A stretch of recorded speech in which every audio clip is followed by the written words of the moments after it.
अस्सलाम वालेकुम नाज़रीन, नवामी आवाज़ टीवी सां गॾु मां आहियां सुनीता और सभ खां पहिरियां हेडलाइंस।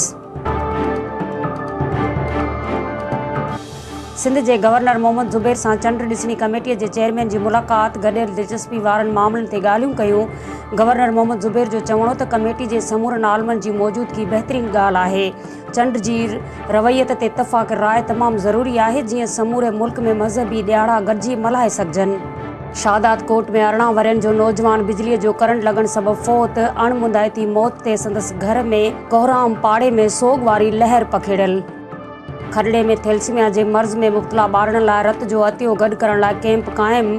ही फलाही कैंप थैलेसीमिया जे मर्ज़ में मुब्तला ॿारनि जे इलाज लाइ क़ाइमु कई वई आहे, जंहिं में हर माण्हूअ खे वधि में वधि सहकार करणु घुर्जे। असिस्टेंट कमिश्नर मोहम्मद सलीम जतोई जो कैंप जे इफ़्तिदाई तक़रीब खे ख़िताब। सिंध यूनिवर्सिटी जाम शोरो सां लाॻापियल कॉलेजनि जे प्रिंसिपलनि जे इजलास में LLB जा मुलतवी कयल पेपर 24 मई खां ॿीहर वठण जो ऐलान। इजलास में लाॻापियल कॉलेजिस जे प्रिंसिपलनि इम्तिहाननि दौरान कापी ऐं असल उम्मीदवार जी जाइ ते कंहिं ॿिए माण्हू पारां पेपर ॾियण वारे निज़ाम खे सख़्तीअ सां रोकण जी ख़ातिरी कराए छॾी। बाढे में शहर जे मुख़्तलिफ़ पाड़नि जा सड़ी वियल ट्रांसफार्मर तब्दील न करण ऐं हथरादू लोड शेडिंग ख़िलाफ़ शहरियुनि पारां एहतिजाजी मुज़ाहिरो। Press club आॾो धरणो। मुज़ाहिरो कंदड़नि जो चवणु आहे त सख़्त गर्मीअ में सेप्को वारनि बिजलीअ जी हथरादू 16 खां 18 कलाक लोड शेडिंग करे शहरियुनि जो जीअण जंजाल करे छॾियो आहे। हैदराबाद में मुतहदा लेबर फेडरेशन पाकिस्तान अवामी नेशनल पार्टी ऐं यूनिवर्सल माइनिंग कंपनीअ जे अॻवाननि कमोस गुल खटक, मेहराब गुल ऐं अरशद क़ाइमखानी चयो त जाम शोरो लॻ पुलिस जी सरपरस्तीअ में कोयले ते हलंदड़ कंपनियूं बंदि कराईंदड़ दहशतगर्दनि ख़िलाफ़ कार्रवाई करे कंपनियुनि खे मुतासिर थियण खां बचायो वञे। ही हुई इन वक़्त जूं हेडलाइंस। तफ़सीली ख़बरूं मुख़्तसिर ब्रेक खां पोइ। ख़बरुनि में हिकु दफ़ो ॿीहर भली कार।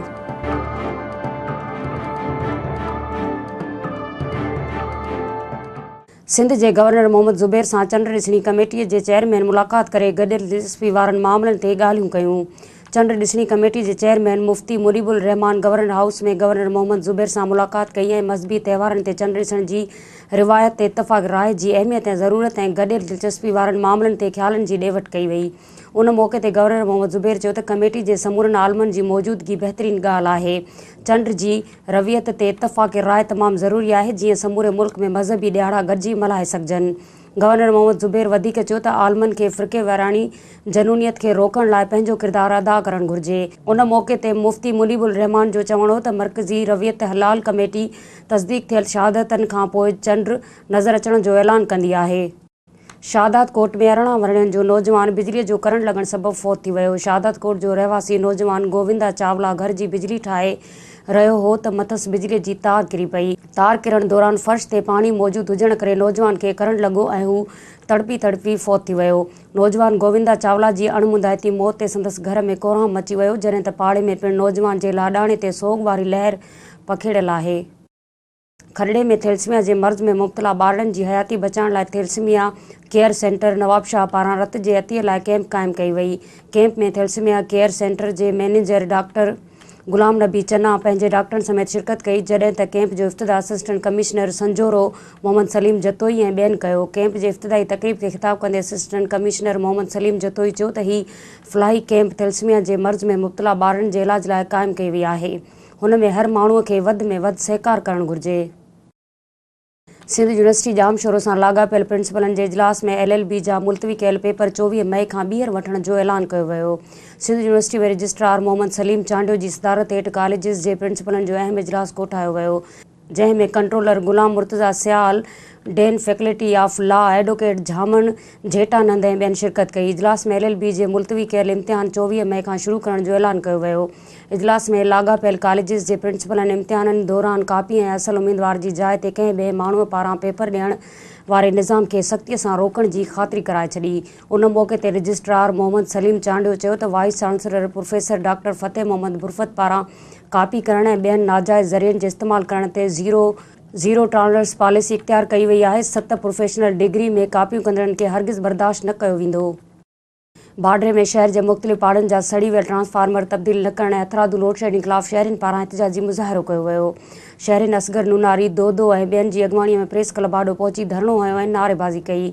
उन मौके ते उन्हनि चयो त सख़्त गर्मीअ में सेप्को वारनि बिजलीअ जी हथरादू 16 खां 18 कलाक लोड शेडिंग करे शहरियुनि जो जीअण जंजाल करे छॾियो आहे।